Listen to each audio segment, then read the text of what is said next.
Hello everyone. ताले देखंतु आजिर interesting topic कौन रही ताले आगको जो ओटीटी एग्जाम आसुची सेटा सबुठारु गुरुत्वपूर्ण कहीं देखंतु कहीं ना तापरे आपनकु जेटी पाई एलिजिबिलिटी मिल जिवो आउ एई वर्षर जेटी जो आसीबो सेतेरे 20,000 पाखापाखी 15 रु 20,000 वैकेंसी रहिबो।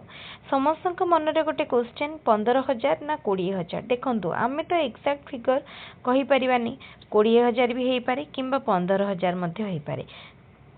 ताले जेहेतु 45,000 वैकेंसी टोटाल अच्छी 3 वर्ष भितर ताको फिलअप करिया पाई माने गवर्नमेंट रो प्रपोजल आसी तेणु आमे कहि परिबा कि 45,000 को 3टा 15 15 15 रे भाग कराला किंतु एक्जाक्ट फिगर आमे कहि परियानी। Exact figure official notification official vacancy बाहरला परे जाई हमकु जणा पड़िबो।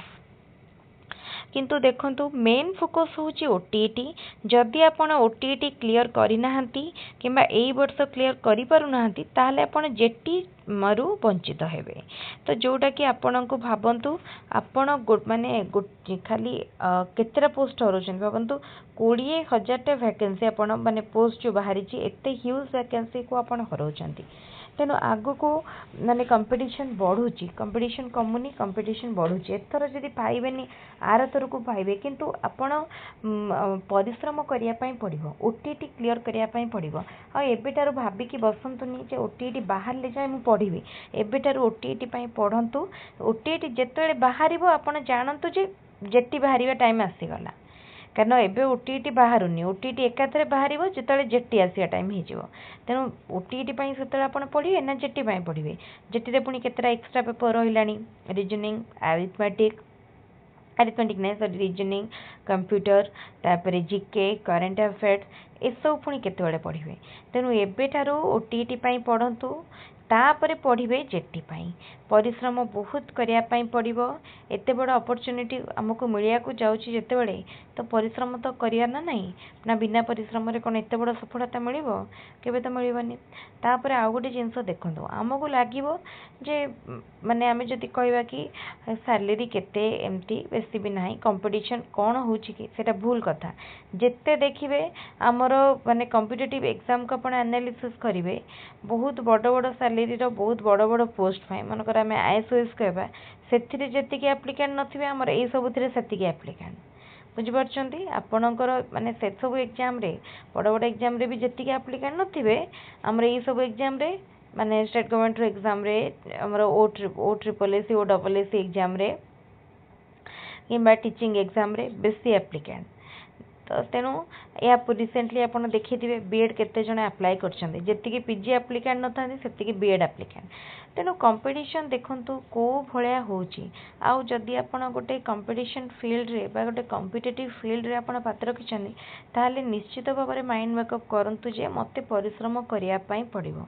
समयर इंपोर्टेंस बुझंतु एबेटारु जदि आपण टाइम को वाइजली यूज करिवे ताल देखिबे निश्चित भाव में जेटी जो 3टा फेज रे बाहरिबो आपण निश्चित भाव में पाइजिबे।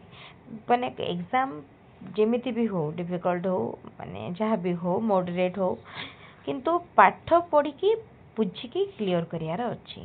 जदि आपण ओटीटी पई भल कि परिश्रम करूछंती सेटा जेटी पई बाट खोलीदेव जानतु। प्रथमे तो ओटीटी रो मेजॉरिटी पेपर मैच करिगला जेटी सहित सेटा आपन को हेल्प करिवो। सेकेंडली ओटीटी बिना आपण जेटी पई एलिजिबल हेई परिबे नाही। तेनु प्रथमे टार्गेट रखंतु ओटीटी को जेमती ओटीटी को क्लियर करि परिबे सेही भलिया प्लान बनांतु स्ट्रैटेजी प्रिपेयर करंतु। आ मु गोटे टाइम टेबल शेयर करथिली निश्चित से टाइम टेबलटा समस्त को पई सुइटेबल हबो। थरे से टाइम टेबलटा को आखि पकांतु जदि भल लागिबो देन सेटा को यूज करिवे आउ जदि भल लागिबनी आपण निज हिसाब रे टाइम टेबल स्ट्रैटेजी प्रिपेयर करिके पढ़िबे। ताले एटा थिला आजिरो इम्पोर्टेंट जिंस। आपण ओटीटी अप्लाई पूर्वरु केतेटा जिंस को गुरुत्व दियंतु। आपणकर लक्ष्य कोन सेटा जानतु। आपण प्राइमरी रो ना अपर प्राइमरी को तीर टीचर हेबा को चाहुचंती सेटा फिक्स करंतु। आपण कोन आपणक क्वालिफिकेशन अनुसार आपणकर एलिजिबिलिटी कोन सेटा देखंतु। सब देखि सारला परे जाई ओटीटी अप्लाई करंतु। माने सब जिनस जदि आप क्लीयर न हो ओटीटी अप्लाई करेंगे ताले हुए तो आप लूजर हो पारती। तेणु मुझे सजेशन देवी आपण जितेबाला प्रिपेयर करुँच स्मार्टली प्रिपेयर करूँ। जितेबाला किसी जिनस लाइफ रे डिसाइड करुँच वाइजली करूँ। आउ गोटे जिनस कहि जितेबाला आपण माने जो भी काम करुँच डेडिकेशन सहित करूँ। जोटा प्रिपेयर करुँच निजर सबू एफर्ट ता देहरे दिंतु। माइंड को बारंबार फ्लक्चुएट करंतुनी, डाइवर्ट करंतुनी। एकाथरे 2, 3, 5 एग्जाम प्रिपेयर करंतुनी। जहाँ प्रिपेयर करुँच ताकू आज कैरियर चूज करंतु।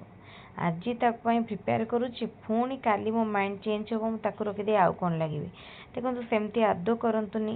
गोटे लव फॉर प्रोफेशन थाए आमे जो प्रोफेशन में रहिबा को चाहूचंती जॉइन करिया को चाहूचंती ता प्रति आम मनरु भल पाइबा थिबा दरकार, रेस्पेक्ट थिबा दरकार। अदरवाइज आमे सेही जॉब को केबे एंजॉय करि परिबानी। जदि आपणकर टीचिंग प्रोफेशन प्रति इंटरेस्ट अच्छी देन बहुत भल कथा। ताहले आपण निजर एम फिक्स करंतु, जेटी पाई टार्गेट रखंतु, ओटीईटी पाई एबेठारु पढ़ंतु। देखिबे बहुत बढ़िया गोटे ब्राइट फ्यूचर आपनको वेट करथिबो।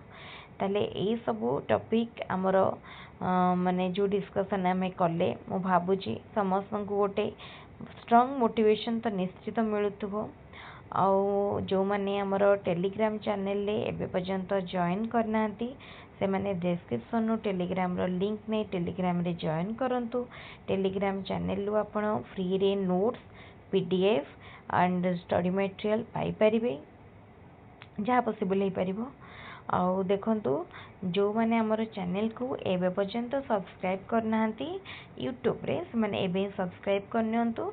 रेगुलर ए बड़ी वीडियो रो अपडेट पाई परिबे एवं आगो को जेटी ओटीटी सबु पई जो क्लास प्रोवाइड करा जिवो ताको मध्य फ्री ऑफ कॉस्ट रे पाई परिबे। ताले ठीक अछि आजिरो वीडियो को आमे एठी रखिबा। पुणी आ गोटे वीडियो रे आ गोटे स्पेशल क्लास रे देखा हबो। Thank you.